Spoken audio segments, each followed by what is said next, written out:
perfect happiness for 1,000 years. That's what the Spirit is going to promise. Almost like the Garden of Eden created all over again. And now we find that a lot of preachers are preaching the great age of glorious new age of victory. Victory over wars, victory over social unrest, victory over famines, and victory over all kinds of and he used the words new age to describe what was coming. It would be a glorious new age, yeah. And this is exactly what the movement is all about today. And he went on and said, as I said earlier, that as life on this planet becomes more and more difficult, and calamities will strike the planet more and more frequently, the spirits at that time are going to put all their effort to impress religious leaders, to bring before the masses of the earth the sacredness of Sunday. See? They will teach Sunday sacredness. And with the religious leaders, looking forward to 1,000 years of perfect peace on earth, they will put all their effort into it. Then laws will be passed by governments. One person asked, what's going to happen about people that don't believe in the Spirit's recommendation? The priest says, that's no problem at all. Laws will be passed by governments that will force people to go along with it, regardless of whether they believe in it or not. And he says the law enforcement officers will explain to people, make it clear that such a law is necessary to assure the well-being of all people. He says the laws will be passed with no effort at all. And then he went on and he said about the fact that the venerability of the sun, which in ages past was such an irritant to the Creator. All these great nations and other nations, the smaller ones, were all involved in sun worship. And in those centuries, the Creator found that teaching of worship of the sun to be a terrible irritant. And he said, it is going again to take place, but not in worshiping the sun, in remembering Sunday to keep it holy. He made a statement I would never forget. He says, by the observance of the day upon which the master, Satan, has placed the unction of his authority and power, he receives homage, regardless of whom people claim to worship. Isn't that something? So, can you understand now why I had 28 Bible studies in 1 week and started to go to church on Sabbath? And I never missed since until I became sick. The issue of a day of worship came up in that meeting. Was Sunday the only day mentioned? Well, you see, the priest mentioned, yes, about the fact Satan has chosen Sunday as his day. The Creator has chosen the 7th day of the week. Lucifer has chosen to call his day the first day of the week, Sunday. See? And regardless of what people claim to worship, worshiping God, the Creator, by observing that day, that particular day, they are bringing homage and respect. Now, at that time in your life, you were 20 years old or so. Had you ever heard of a Seventh-day Adventist? Never in my life. In that meeting, they didn't talk about Seventh-day Adventist. They talked strictly about Adventist. Well, they just talked, but they did. The word Adventist was mentioned.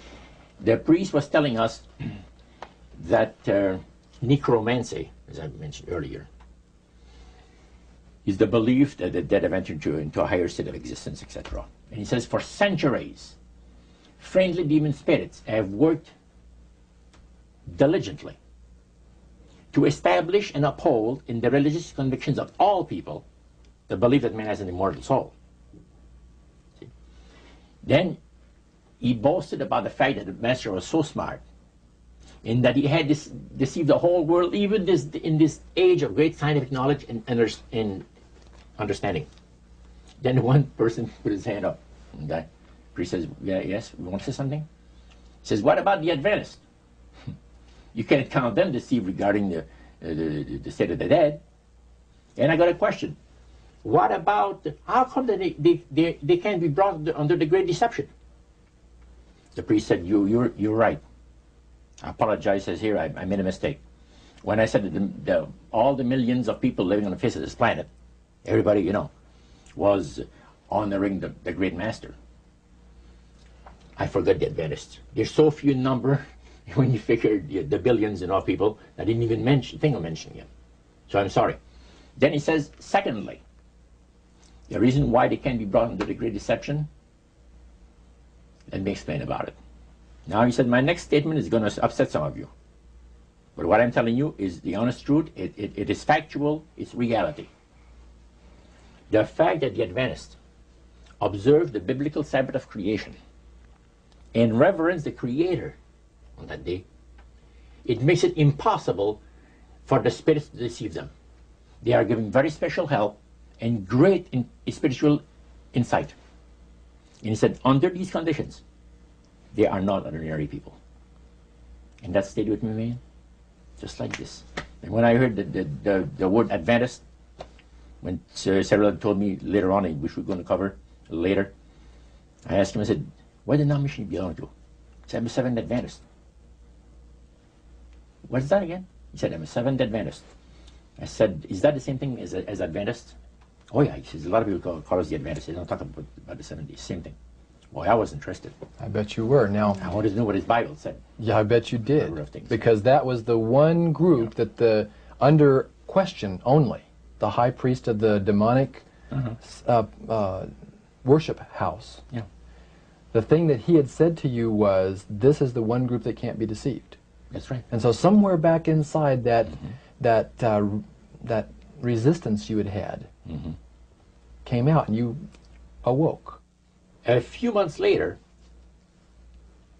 that experience, unique experience, was instrumental in helping me make a decision for Christ. And also, I had no hesitation to join myself to God's commandment-keeping people because of the fact that I knew what kind of people they were. And after having had 28 Bible studies in 1 week, I started to keep the Sabbath, fit forever.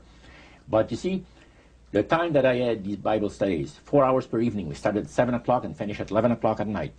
We had this Bible study similar to what you showed me the other day, that you have in your pocket. The Bible studies were about an hour. There were questions, and then you looked at the verses that they gave you in the Bible, and you had your answer. It was so fantastic. And the Spirit of God was really ministering to me the graces of redemption. Every moment of all those Bible studies was precious.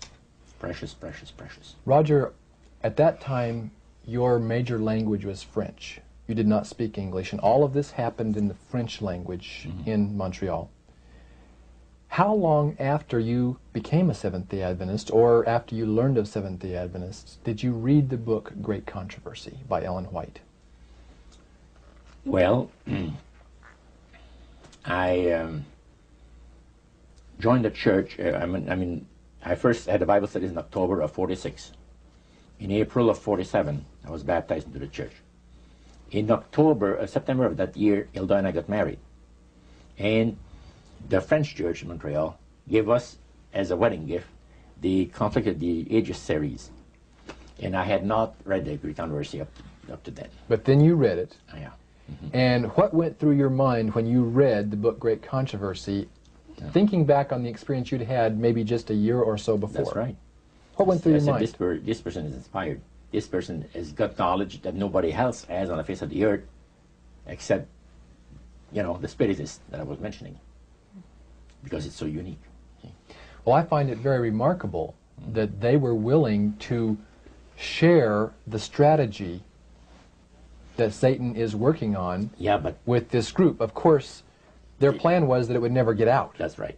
Under seal of death. That's right. Their plan is that you don't have to worry about saying anything by the great master.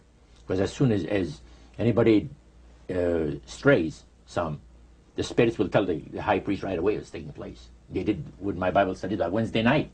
I studied on Monday and Tuesday. By Wednesday night, the spirit counselor appeared to the high priest and says, you have one of your defectors. He says, that Morneau guy, you're going to get rid of him. Because he's out there studying the Bible with the Adventists, the people that the master hates most on the face of the earth. The high priest almost